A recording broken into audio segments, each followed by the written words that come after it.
Hello, আসসালামু আলাইকুম। তো আমরা মধ্যবিত্ত যারা আছি, যারা আমরা প্রতিনিয়ত কাজ করে তারপর বাসায় খাবার আনি, তো তাদের কিভাবে ফল বলেন বা কোনো কিছু বলেন, সবজি ছাড়া সব জিনিসের এত দাম, কিভাবে মানুষ সব কিছু খাবে।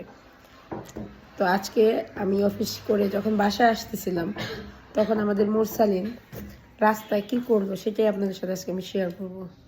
আজকে অফিস থেকে আসার সময় সে বলতেছে সে বড়ই খাবে। কি খাবা?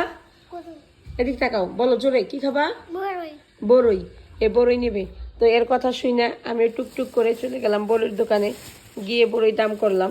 তো বড়ির কেজি বলে কয় টাকা মনে আছে তোমার? কত বলছে? বড়ির কেজি বলছে 120 টাকা। তো আমরা নর্মাল তো আমি জানি বড়ির কেজি 80 টাকা। তো এ বলতেছে এই বড়ি হচ্ছে আমাদের বাগানের বড়ই, হ্যাঁ, এগুলা বরিশালের বড়ই না।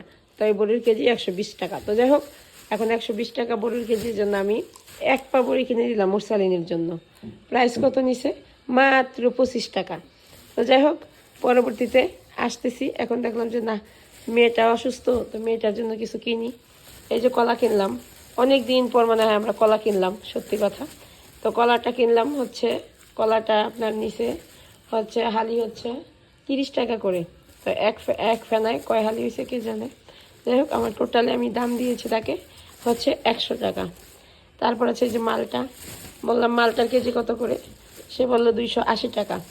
যেই মালটা ঘরে পড়ে থাকতো, খাইতাম না, তো এখন ফলের এত দাম হয়েছে, মালটার কেজি 280। তো এই যে 280, 100, আর এখানে হচ্ছে 25 টাকা। গাড়ি গাড়ি ভাড়া হচ্ছে 100 টাকা। এখন টোটালে আসার সময় কতগুলো টাকা চলে গেল। আবার বিকেলবেলা ডাক্তারের কাছে যাব আবার।